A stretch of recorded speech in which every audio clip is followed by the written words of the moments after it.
buongiorno Taranto, come l'abbiamo firmata forte questa canzone veloce.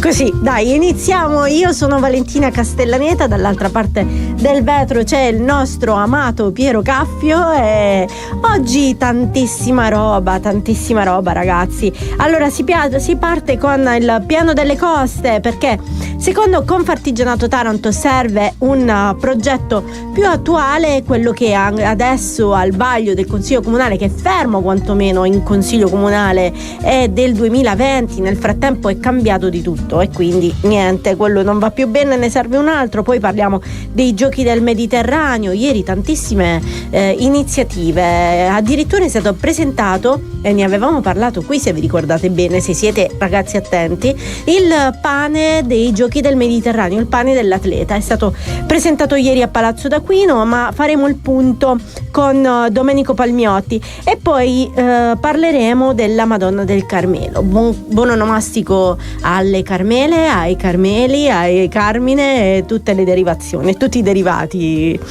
come si dice. Ne parleremo con Kimberly Celestiano, che è consorella assistente e la capa delle consorelle, insomma, per essere chiari. Poi parleremo di Tari, perché il primo pagamento slitta al 30 agosto, ma le notizie non sono solo buone, insomma ci vuole un po' di self control. E poi Puglia in scena a Parigi, faremo un collegamento a Parigi con il presidente di Puglia Culture, perché quello che una volta si chiamava Teatro Pubblico Pugliese sta portando non solo le compagnie teatrali, ma anche gli spettacoli originali pugliesi lì a Parigi.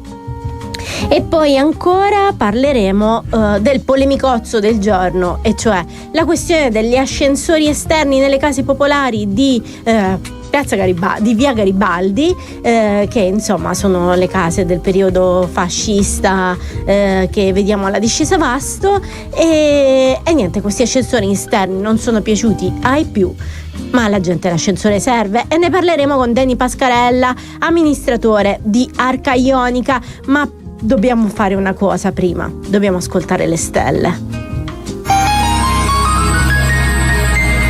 L'oroscopo di Maya. Buon giovedì a tutte e a tutti da Maya e dalle stelle, che ci danno qualche consiglio anche per oggi. Ariete, in amore vi mostrate affidabili e presenti. Un gesto semplice ma profondo può far rinascere la complicità. Nel lavoro otterrete riconoscimenti e conferme importanti. È il momento perfetto per seminare. Toro, se siete in coppia potete fare un passo in avanti importante. Chi è singolo invece potrebbe ricevere un invito che cambierà l'umore. Nel lavoro le idee fluiscono con grazia e concretezza. Una decisione potrebbe rivelarsi decisiva. Gemelli, oggi tutto vi sembra più chiaro e riuscite a trasmettere sicurezza anche a chi vi sta vicino. In amore siete travolgenti, ma con una nuova dolcezza che sorprende il partner. Il lavoro procede a passo deciso.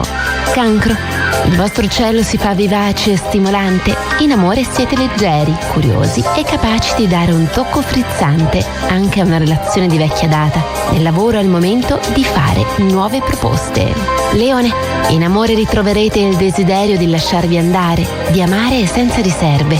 Anche i più razionali tra voi oggi si concedono un momento di tenerezza autentica. Nel lavoro siete decisi e pronti ad affrontare ciò che finora avete evitato.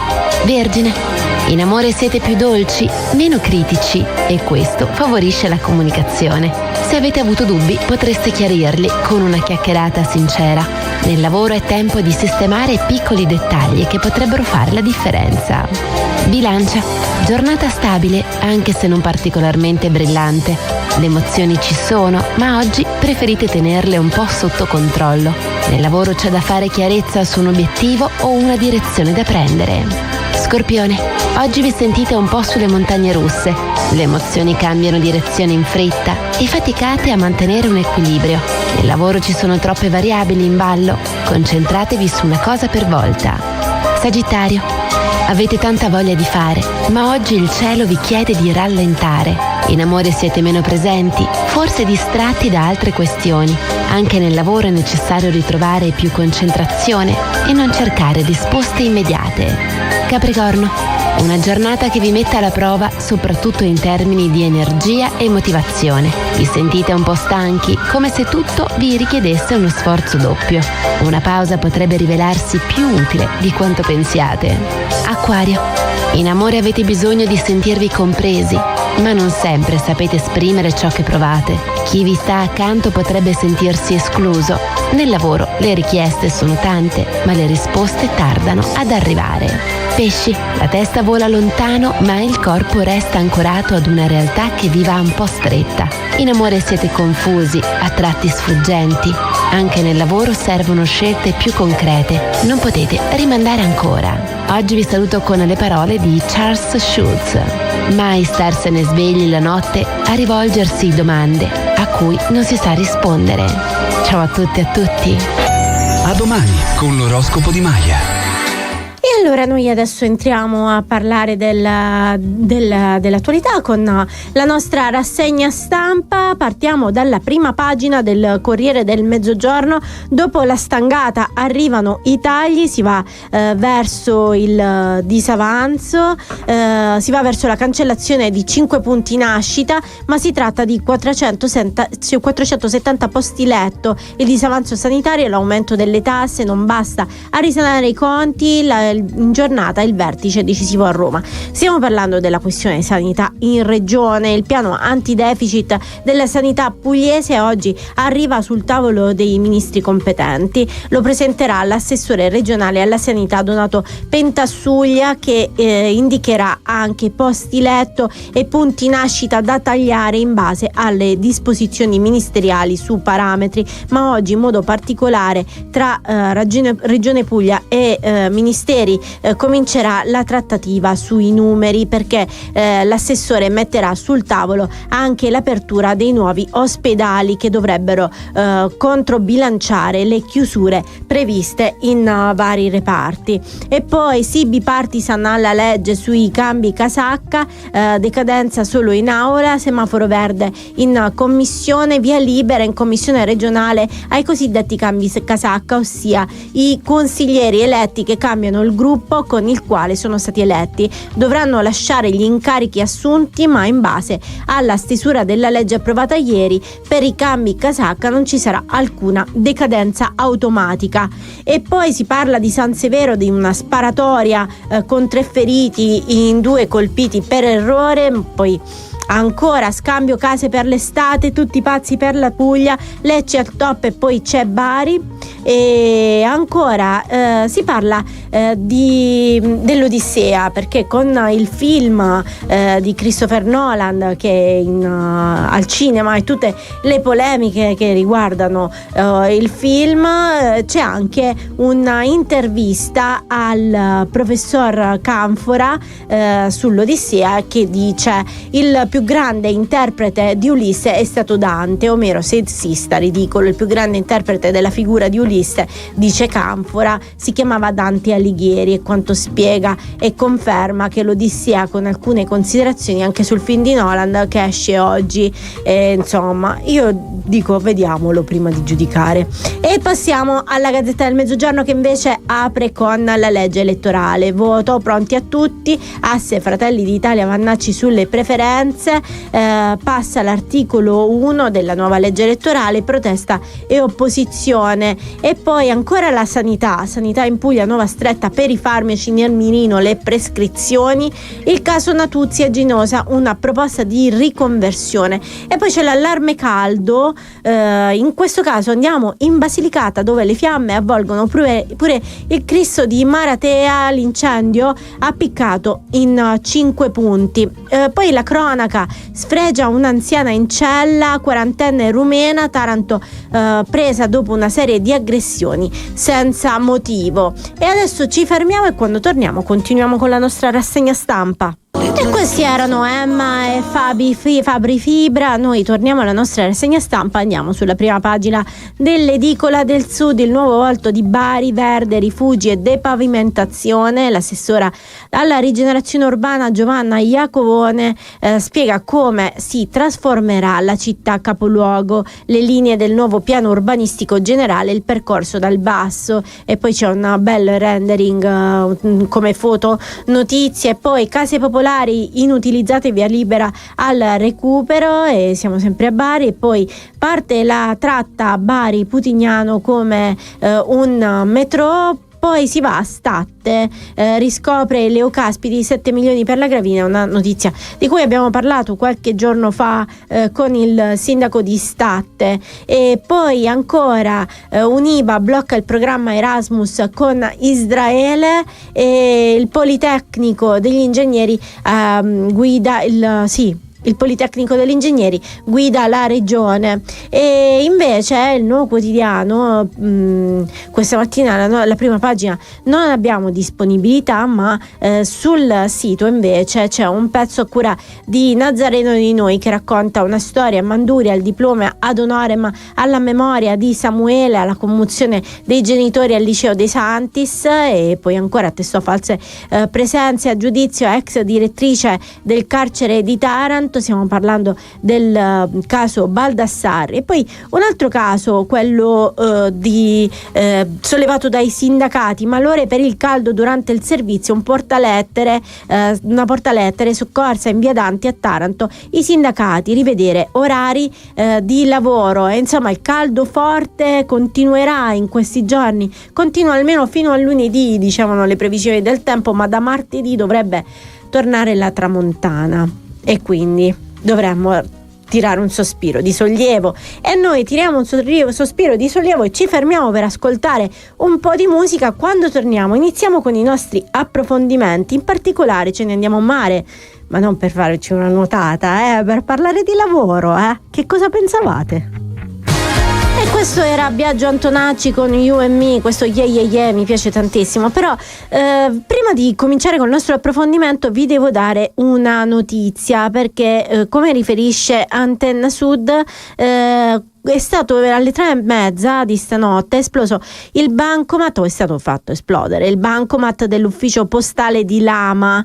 Secondo le prime ricostruzioni i malviventi, presumibilmente arrivati in motociclette, hanno fatto esplodere il bancomat nel tentativo di impossessarsi del denaro custodito all'interno, però lo sportello era privo di denaro, era vuoto, quindi insomma sono rimasti fregati. La deflagrazione è particolarmente violenta, nella foto si vede chiaramente che ha divelto completamente tutto il bancomat, ha svegliato i residenti della zona. Alcuni hanno riferito di aver udito forti boati intorno alle 3:20, addirittura una macchina, una Lancia Y è andata in frantumi il vetro. E poi l'altra cosa importante da dire è che i vigili del fuoco e i tecnici della rete del gas sono dovuti subito intervenire sul posto per verificare che l'esplosione non avesse provocato danni agli impianti del gas, per mettere in sicurezza l'aria. Insomma adesso ci sono le forze dell'ordine a controllare la situazione, ma come annunciato adesso ce ne andiamo a mare, perché c'è al vaglio del Consiglio Comunale un provvedimento sul piano delle coste che però è piuttosto vecchiotto, è del 2020 e per Confartigianato Taranto non è più adatto. È chiaro, perché è cambiato tanto nel frattempo. Noi ne parliamo con il segretario generale Fabio Paolillo. Buongiorno Paolillo.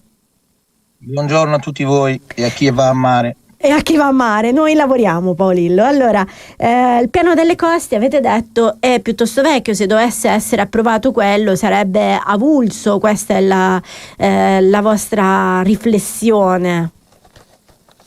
Certamente, noi abbiamo tanti difetti. Un altro grave difetto è che sui documentazione non brilliamo molto. Noi abbiamo aspettato tantissimi anni per avere un documento strategico del commercio, questa programmazione commerciale.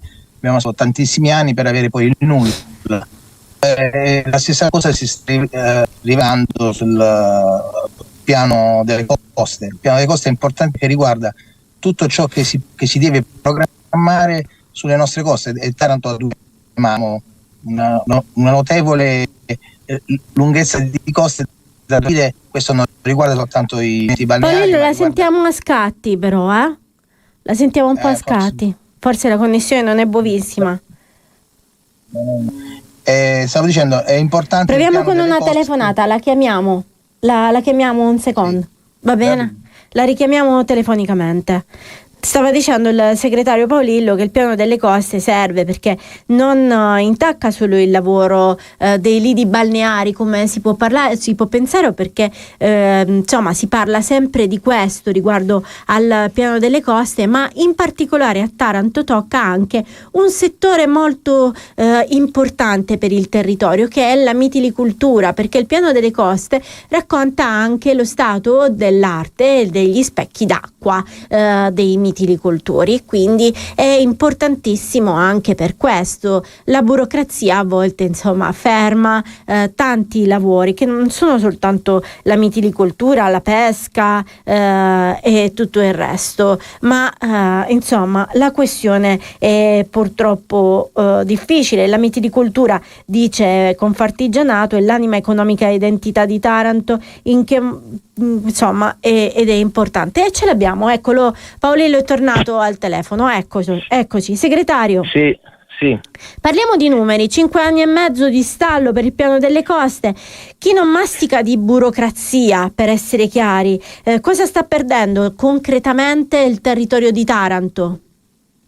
Allora, noi teniamo presente che 5 anni e mezzo fa è stato adottato il piano e veniva già da tanti anni di lavoro per adottarlo. Poi ci sono passati già altri 5 anni e mezzo per finire il percorso amministrativo, e ancora noi non sappiamo in quale ufficio o in quale parte è fermo questo piano. Noi alla fine rischieremo di avere, come stava dicendo già lei, un piano già vecchio, però comunque sarà un piano rispetto ad oggi che non c'è proprio, quindi è più rischioso continuare a operare senza il piano che con un piano vecchio. Però questa storia deve finire, perché Taranto, se deve guardare a una narrazione diversa, a un futuro diverso, deve poter pianificare e programmare le cose. La speranza è che questa amministrazione, che ha ereditato questa storia del piano delle coste, la porti finalmente in porto nel migliore dei modi, perché riguarda tante fasi dell'economia. Noi abbiamo parlato diverse volte con i sindaci dei comuni della costa del piano delle coste, abbiamo parlato sempre dei balneari, ma l'assenza di un piano costiero e la mancanza di certezza sulle concessioni degli specchi acquei stanno creando un problema anche ai mitilicoltori, diceva la vostra nota. Beh, assolutamente, è una delle attività economiche più tradizionali. Noi è quella dei mitilicoltori, e non abbiamo il piano delle coste, cioè noi praticamente navighiamo a vista ogni volta quando dobbiamo dare nuove concessioni o toglierle o parlare di abusivismo. Però se noi non ci facciamo trovare preparati a livello amministrativo, poi non possiamo lamentarci che ci sono le attività abusive, perché dobbiamo essere prima a posto noi come amministrazione. Ma non riguarda soltanto la mitilicoltura, riguarda qualsiasi attività che riguardi l'accesso al mare. Certo, ma i balneari. Riguarda la nautica, la cantieristica, sono tutte cose che in altre parti d'Italia sono già pronti, sono già fatte. Nel vostro comunicato citate il documento strategico del commercio, che dopo anni di attesa ha finito per rincorrere lo sviluppo disordinato della città, dite, anziché governarlo. Taranto sta commettendo lo stesso errore sul mare dal vostro punto di vista? Assolutamente sì, l'abbiamo scritto e lo confermiamo. Il vizio è quello, di non riuscire a portare a termine le cose che servono per avere una prospettiva economica. E questo riguarda anche il PUG. Non ci dimentichiamo da quanti anni sta in itinere il piano urbanistico generale. Certo, piano urbanistico generale che definisce un po' l'assetto, l'ordine della città. Alla fine sono 3 o 4 i documenti di programmazione che riguardano un'amministrazione comunale. Certo. Questi sono. il piano strategico PUG e il piano delle coste. Io la ringrazio, segretario. Grazie per essere Buon stato lavoro con a noi. voi, grazie. Arrivederci. Tanto. Noi ci fermiamo per ascoltare un po' di musica. E questo era Eddie Grant con Do You Feel My Love, e noi adesso torniamo in diretta. Io sono Valentina Castellaneta, c'è Piero Caffio in regia e in videocollegamento il nostro Domenico Palmiotti, giornalista del Nuovo Quotidiano di Puglia e Sole 24 Ore. Buongiorno Palmiotti. Buongiorno Valentina, buongiorno agli ascoltatori. Pure tu dalla macchina stamattina, di solito ci... Dalla macchina, sì. Vabbè, è andata così. Allora, Domenico, prima di tutto buona Madonna del Carmelo, perché so che ci tieni. Grazie, è una festa che a Taranto molto sentita, è una tradizione radicata da tantissimi anni. E poi volevo fare con te un po' il punto sui giochi del Mediterraneo, perché insomma manca poco più di un mese, ormai ci siamo, i cantieri, è stato consegnato il Pala Ricciardi, lo stadio l'abbiamo visto, entro sabato sera si finirà di mettere il prato erboso, ci vuole un po' perché va fatto di notte, di sera, dopo le 18, però a che punto stanno gli altri cantieri e a che punto sta la macchina organizzatrice? Diciamo che i cantieri appunto ormai stanno avanzando, il centro tennis è pressoché completo, si sta ultimando un'area per lo svago dei bambini che il commissario ha voluto aggiungere come progetto all'intervento di recupero e ripristino del centro tennis Magna Grecia, che era praticamente un insieme di strutture diroccate e abbandonate da tanti anni. Per quanto riguarda lo stadio del nuoto, le piscine ormai sono state riempite da alcuni giorni, gli impianti di depurazione dell'acqua sono in funzione, si sta approntando tutta la parte esterna e stanno andando avanti i lavori di completamento e rifiniture dello stadio di Jacopone. Tu accennavi al manto erboso, c'è stato un piccolo imprevisto, nel senso che qualche giorno fa un violento temporale ha colpito il versante occidentale della provincia e quindi questo ha creato qualche problema al prato che viene appunto coltivato nell'area di Ginosa, poi arrotolato, trasportato a Taranto, allo Jacopone e steso. Per quanto riguarda la macchina organizzativa, il 21 mattina il presidente Ferrarese, il comitato organizzatore, presenterà insieme alla società G2 Eventi Castaviva di Milano. Questa società è anche quella che ha firmato la coreografia della manifestazione finale conclusiva delle Olimpiadi di Milano Cortina. Bene, il 21 mattina al Delfino saranno presentati i dettagli e lo svolgimento della cerimonia inaugurale del 21 agosto sera allo Jacopone. Ci saranno 3 artisti, sfileranno tutti gli atleti dei 26 paesi del Mediterraneo che partecipano ai giochi, in più ci saranno altre novità. E poi la sera del 21 luglio, a partire dalle 21:30 in Piazza della Vittoria, ci sarà una grande festa con musica e DJ set. Quindi si va ormai avanti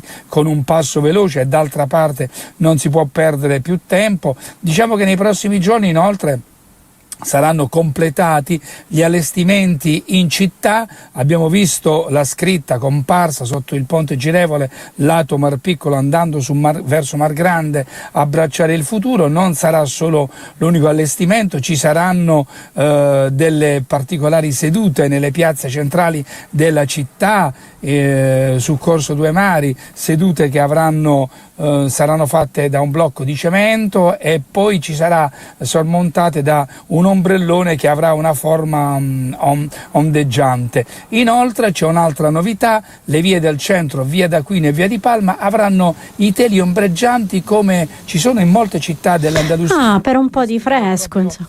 Ecco, per un po' di fresco. Ecco, ne scrivo proprio oggi su Quotidiano, l'iniziativa è dei Giochi del Mediterraneo. Questi teli verranno agganciati a dei pali, però l'amministrazione comunale, e appunto riporto oggi una dichiarazione su Quotidiano del sindaco Bitetti, l'amministrazione comunale sta pensando anche di estendere questa iniziativa nel 2027, non però col sostegno dei pali, ma chiedendo agli edifici, agli amministratori dei condomini, degli stabili che insistono lungo i percorsi scelti, perché questi teli in Spagna sono agganciati al balcone. certo. C'è una città praticamente in Spagna che è diventata molto famosa, dove questi teli sono stati creati da delle donne con l'uncinetto, e quindi c'è una bella coreografia di colori, ma anche ombreggiante, perché a quanto pare questo consente di abbassare le temperature, certo. 4-5 gradi, il che non è poco. No, in una città, in queste estati torride che stiamo vivendo, certo. Grazie Domenico Palmiotti. Grazie a voi. E buona giornata. Noi ci fermiamo e quando torniamo parliamo di BRT. Buongiorno a tutti. Allora, noi siamo sempre in diretta su Radio Cittadella, per chi ci segue in radio su 96.5, su Taranto TV canale 94, ma ci potete seguire anche sui nostri siti, in streaming, sul DAB, ovunque. Mi raccomando, scriveteci mandateci un messaggino sul nostro numero WhatsApp 339 680 6868 se ci state ascoltando e volete dirci qualcosa. E adesso ci spostiamo ai tamburi, perché ieri c'è stato l'incontro all'interno della chiesa Santissimi Angeli Custodi tra i commercianti e il comitato del quartiere per parlare delle criticità legate alla realizzazione delle BRT in alcune strade. La più colpita sembra essere via Masaccio, con circa 30 attività commerciali e nemmeno uno stallo a disposizione per i cittadini e le cittadine. Al centro della discussione la raccolta firme per poter ottenere un incontro istituzionale con l'assessore all'urbanistica Giovanni Patronelli, che in questo periodo insomma non sembra che se la stia passando molto bene da questo punto di vista, e il sindaco di Taranto Piero Bitetti, per trovare una soluzione concreta ai disagi che potrebbero penalizzare il commercio di vicinato del quartiere Tamburi. Federica Pompamea ieri era lì e ha ascoltato Nicola Arena, ingegnere referente del tecnico del comitato. Ascoltiamolo insieme. Un incontro dedicato alle criticità dei commercianti, ma quali sono effettivamente quelle riscontrate dal punto di vista tecnico? Sì, allora andiamo per ordine. Sostanzialmente la finalità e l'obiettivo di questa sera è quella di fare soprattutto informazione con i residenti del quartiere, in quanto molti al momento, anche trovandoci quasi nella fase conclusiva di quello che è il progetto esecutivo, hanno ancora tutt'oggi serie perplessità sui percorsi e diciamo su quello che è il sistema BRT sul quartiere Tamburi. Quindi l'incontro di questa sera è finalizzato inizialmente a fare un'attività di informazione e in un secondo livello quello di dare una descrizione del progetto, individuare ovviamente sulla scorta di quello che è stato lo studio intrapreso sui tracciati della BRT sul quartiere, quelli che sono definiti punti di criticità. Sulla base di quello che è stato lo studio che io ho condotto sul progetto e quindi sulla realizzazione effettiva sul quartiere, sostanzialmente è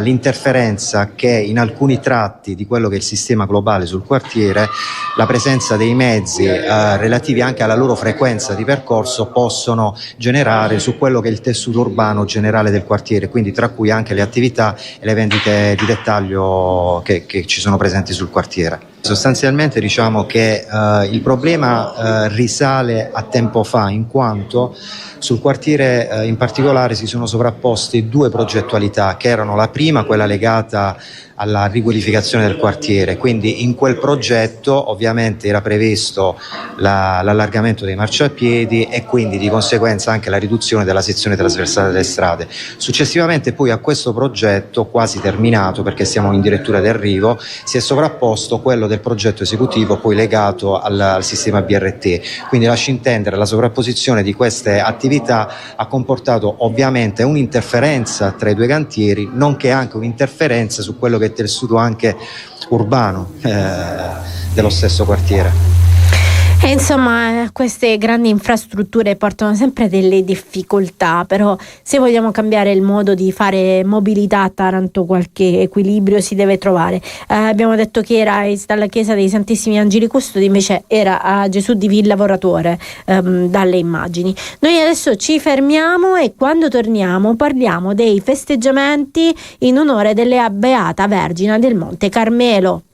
E bentornati amici, buongiorno a chi si è svegliato ora, buongiorno a chi sta andando a lavorare, a chi sta cercando parcheggio e a tutti buongiorno e buona festa della Beata Vergine del Monte Carmelo. Buongiorno a Kimberly Celestiano, consorella assistente dell'Arciconfraternita del Carmine, che abbiamo in videocollegamento per parlare dell'ultima giornata di festeggiamenti. Buongiorno Kimberly.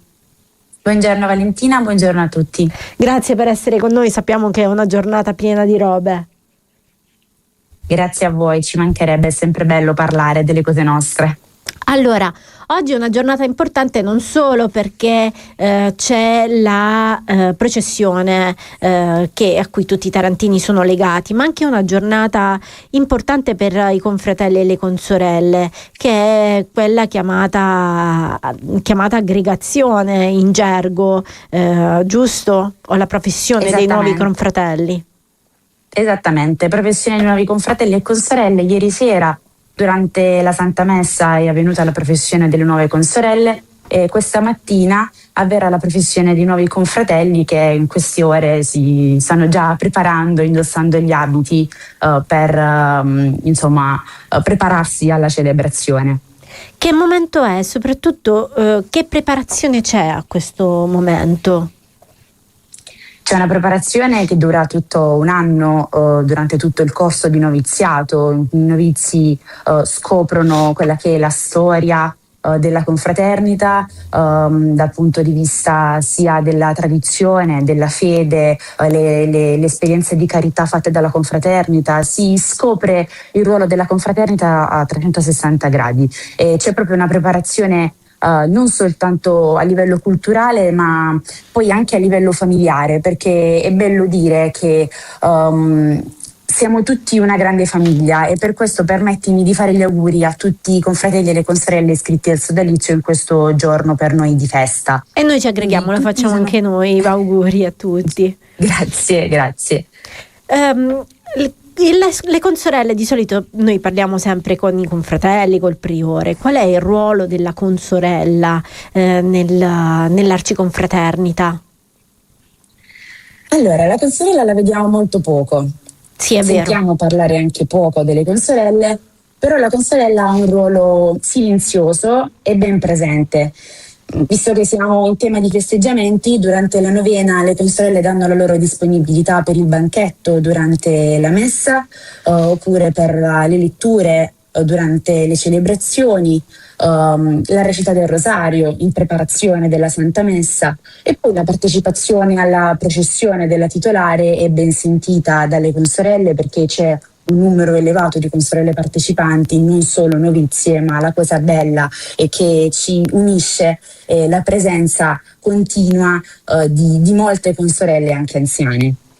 E quindi c'è la vestizione della Addolorata, poi dopo c'è anche il fatto che partecipate alla processione dietro all'Addolorata, no? A seguito dell'Addolorata. Il venerdì santo sì, le consorelle partecipano dietro l'Addolorata con un cero e alterniamo la corona dell'Addolorata. Però anche proprio durante tutto l'anno c'è una presenza costante delle consorelle durante le funzioni, tutte le funzioni, non soltanto legate alle processioni o alle funzioni quaresimali, ecco. E invece torniamo ad oggi. Come si svolgerà la giornata di oggi? Come va avanti? Stamattina c'è una messa, giusto, una funzione alle 10. Sì. Esattamente, poco prima partiremo con una processione introitale con tutti i novizi, entreremo in chiesa prima della celebrazione, ci sarà la Santa Messa con la professione della loro aggregazione e in seguito alle 12 si terrà la supplica alla Beata Vergine del Monte Carmelo e questa sera alle 18:30 ci sarà prima la liturgia della parola e a seguire la processione. invitiamo tutti a prendere parte proprio per testimoniare quello che è il nostro amore, la nostra devozione, la nostra passione, e soprattutto permettimi, Valentina, di ricordare un appuntamento. Questa sera dal Castello Aragonese si terrà uno spettacolo di droni luminosi alle ore 22 che è visibile anche da Corso Due Mari e insomma da tutta la via, perché è così grande, sì, che illumina tutto il cielo sul borgo. Del castello. L'abbiamo visto l'anno scorso, è stato uno spettacolo bellissimo, quindi quest'anno si replica, i droni evitano ai cani di spaventarsi e agli animali domestici di spaventarsi, magari anche a chi ha affetto da autismo, ecco. È un gesto gentile da parte della confraternita. Grazie a Kimberly Celestiano, consorella assistente, e buona giornata, grazie e auguri ancora. Grazie a voi, buona giornata e buon lavoro. E adesso noi ci fermiamo per ascoltare un po' di musica. La nostra new hit, questa era Cioffi con Carmela, insomma era tema anche Cioffi, anche la new hit stamattina, vero? E allora, buongiorno Taranto, siete sintonizzati su Radio Cittadella e Taranto TV, qui con voi c'è Valentina Castellaneta e oggi parliamo di quella cosa che tutti amiamo ricevere nella cassetta delle lettere. Non sto parlando di una lettera d'amore, parlo della Tari, la tassa sui rifiuti. Allora respirate, perché c'è una buona notizia, che diciamo c'è una buona notizia e una che richiede un po' di self control, come cantava Raff. Allora, partiamo dalla buona notizia. Il comune ha deciso, avete presente la scadenza del 16 agosto, del 16 luglio per la prima rata unica? Ecco, cancellatela dal calendario, visto che i postini hanno avuto un po' di ritardo nelle consegne. C'è tempo fino al 30 agosto 2026 per pagare l'acconto, senza pagare un centesimo in più di sanzioni o interessi. Se siete precisini e volete fare l'F24 subito per togliervi il pensiero, fate un salto online sullo sportello telematico tributi del comune, lo SPID, con lo SPID alla mano, e passa la paura. Oppure c'è la PIO e tutto il resto, ma perché c'è sempre un ma, sappiatelo, parliamo anche di altro, perché questo rinvio è un po' una tranquillità prima del dramma. Gira voce, anzi c'è quasi la certezza matematica che la Tari quest'anno costerà di più. Gestire i rifiuti a Taranto costerà oltre 54 milioni di euro, ben 4 milioni in più dell'anno scorso. La colpa è del caro carburante, delle vecchie pendenze con le discariche, e visto che per legge e servizio devono coprirlo interamente i contribuenti con le bollette, le cose sono due: o l'ufficio tributi fa una magia e trova migliaia di evasori che nei prossimi giorni che non hanno pagato la Tari fino ad oggi, oppure ci aspetta un ritocco delle tariffe tra il 3 e il 6%. La decisione finale non tarderà ad arrivare, perché entro il 31 luglio il Consiglio Comunale deve decidere.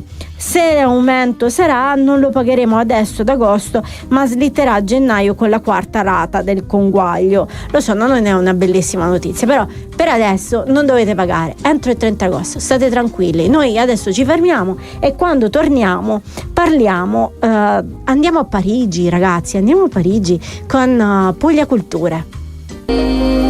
E Piero Caffio ci ha portato a Parigi e noi adesso parliamo di una rassegna molto interessante, perché è cominciato ieri Puglia in scena a Parigi. La scena pugliese apre nuove geografie culturali in Europa. È cominciata ieri il progetto internazionale che porta nella capitale francese una selezione di spettacoli, artisti e compagnie rappresentative della vitalità creativa e produttiva della scena pugliese. E per parlarne abbiamo in video come collegamento direttamente da Parigi il presidente di Puglia Cultura Paolo Ponzio. Buongiorno. Buongiorno a tutti. Anzi, bonjour dovremmo dire, presidente. Oui, bonjour. Oui, ça va? Ça va bien? Ça va bien, merci à vous. Allora, presidente, che atmosfera si respira e come sta rispondendo il pubblico parigino a questa prima incursione della creatività pugliese? Ieri, innanzitutto di nuovo buongiorno a tutti e a tutti. Ieri c'era tantissima gente è rimasta anche in piedi, è stato un grandissimo successo, non ce l'aspettavamo, non se l'aspettava neanche il direttore dell'Istituto Italiano di Cultura Antonio Calbi, abbiamo avuto anche l'onore di avere l'ambasciatore e il console con noi a vedere uno degli spettacoli, lo spettacolo serale. Diciamo, se dovessi guardare al risultato di ieri, soltanto al risultato di ieri, dovrei dire che già siamo a un buon punto, ecco, ce l'abbiamo fatta. Questo è bello, però è lunga fino al 21 luglio, eh? Che cosa porterete? Che cosa porterete allora, in scena? In realtà fino al 24 novembre, perché sono 11 gli spettacoli che vengono rappresentati qui a Parigi, e appunto 2 sono già stati rappresentati ieri, la Schiaparelli Life e il Dio del Massacro. Oggi tocca La stanza di Agnese e alla lettura di Antigone fatta da Gianni Forte, che è una nuovissima produzione, e poi il 21 sarà la volta della Carabina e adesso non mi viene in mente in questo momento, ma poi proseguirà questa kermesse con altri 5 spettacoli tra la fine di ottobre e fine di novembre. La fine di novembre, sì, c'è di nuovo la Medea. C'è la Medea, ci sarà il Caravaggio, ci saranno 2 spettacoli di danza, uno più bello dell'altro, quello della compagnia Resextenza e quella di Phobos, e quindi diciamo è un bel festival, veramente la scena pugliese a Parigi.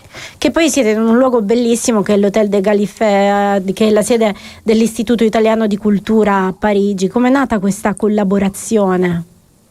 Ma è nata in maniera molto semplice ma anche accurata, nel senso che il direttore dell'Istituto Italiano di Cultura Antonio Calbi è venuto l'anno scorso al Puglia Showcase, si è innamorato di alcuni spettacoli, ma comunque si è innamorato della scena pugliese, e da lì è nato questo progetto di portare a Parigi alcuni degli spettacoli più interessanti che lui aveva visto l'anno scorso.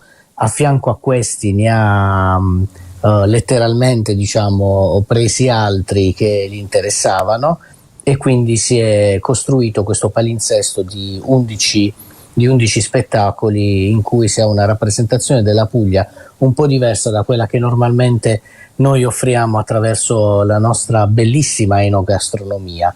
E qui in Puglia veniamo soprattutto invidiati per quello, e poi anche per le bellezze paesaggistiche e naturali che abbiamo in regione, ma che la regione possa essere considerata anche per altro è sempre una narrazione che dobbiamo continuare a svolgere. È giusto, ha ragione. Io la ringrazio per questo collegamento d'Oltralpe. Io ringrazio voi, e oggi appunto ci aspetta la seconda giornata, e sarà un'altra bellissima giornata, sicuramente piena di pubblico. E allora, non possiamo dire come si dice, è una parolaccia, non si dice, però gliele auguriamo tanta. Sì, no, ma si può dire. Allora, a teatro si può dire tanta merda. Tanta merda. Anche perché è una vecchia consuetudine, cioè se ce n'era tanta vuol dire che le carrozze con i cavalli che arrivavano davanti al teatro erano tante, e lo spettacolo, appunto, come diciamo oggi, era sold out, e allora tantissimo. Infatti. A bientôt, quando vuole siamo. Grazie a Paolo Ponzio, presidente di Puglia. Buongiorno a tous e a tu. Buongiorno a voi. E noi ci fermiamo e torniamo alla nostra triste vita. E questi erano gli Earth, Wind and Fire con September. È lontano settembre, Piero Ca. È lontano, però insomma ce la faremo. E allora, ora parliamo in quest'ultimo spazio parliamo del polemicozzo del giorno, lo definirei io, perché in Città Vecchia c'è una polemica aperta sugli ascensori esterni nelle case popolari di via Garibaldi. Ieri, con una lunga nota sui social, l'amministratore unico di Arca Ionica, Denny Pascarella, che dovevamo avere in diretta ma non riusciamo a collegarci, ha scritto una riflessione aperta sulle case popolari tra cartolina e comunità viva. Ha scritto: Pascarella ha detto: leggo con attenzione alcune critiche sollevate in merito all'intervento di Arca Ionica di via Garibaldi e intervengo nella mia veste di amministratore. Proprio per questo non è mia intenzione addentrarmi nel merito del dibattito puramente architettonico o estetico. Una discussione che rispetto profondamente e che lascio volentieri alle legittime sensibilità dei professionisti, ha detto Pascarella. Il compito di chi amministra la cosa pubblica, tuttavia, un altro è quello di assumere la responsabilità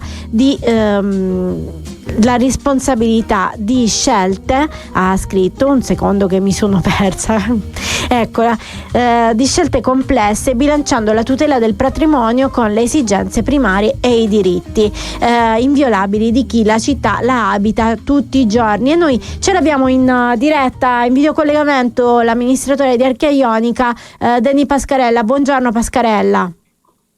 Buongiorno a tutti. Allora, il telefono lo riesce a mettere in orizzontale? Perfetto, più o meno, sì. Eccolo, perfetto, ci siamo. Allora, sì.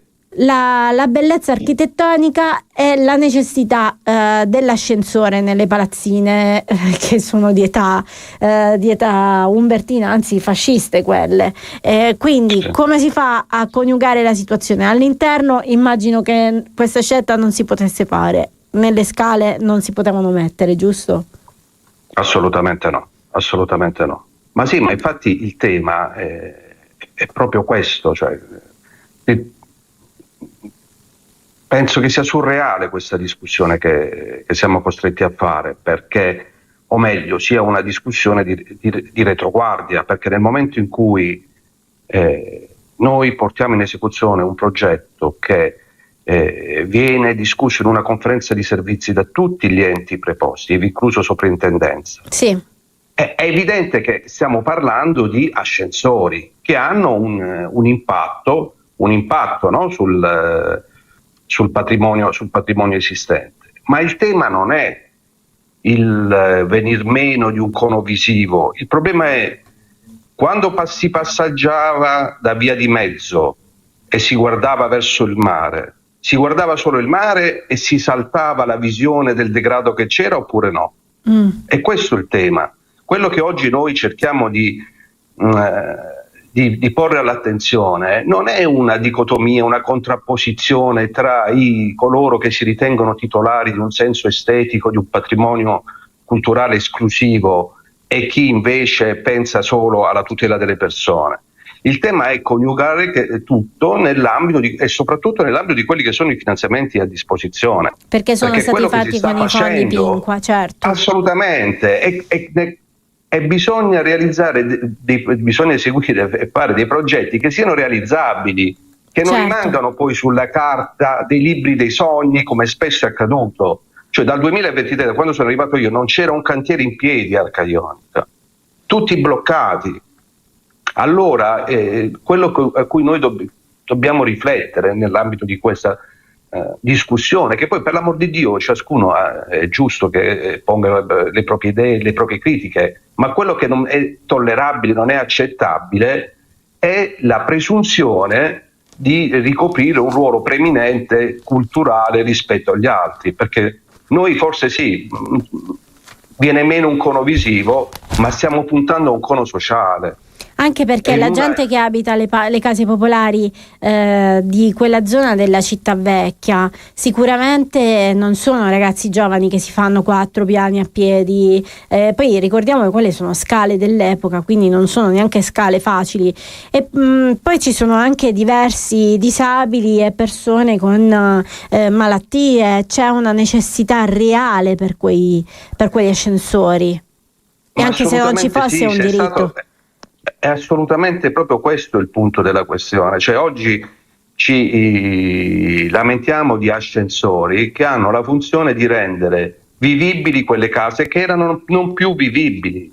Stiamo parlando proprio di questo, di qualità dell'abitare. Certo. È inconcepibile pensare, ma se ci stanno le persone di Taranto Vecchio, di via Garibaldi, stanno diciamo da tempo, no? Sottoponendo l'attenzione anche alle difficoltà che hanno per l'assenza dei parcheggi. Se voi pensate che quegli invalidi che vivono in via Garibaldi hanno addirittura la necessità che le macchine arrivino sotto il portone, sì.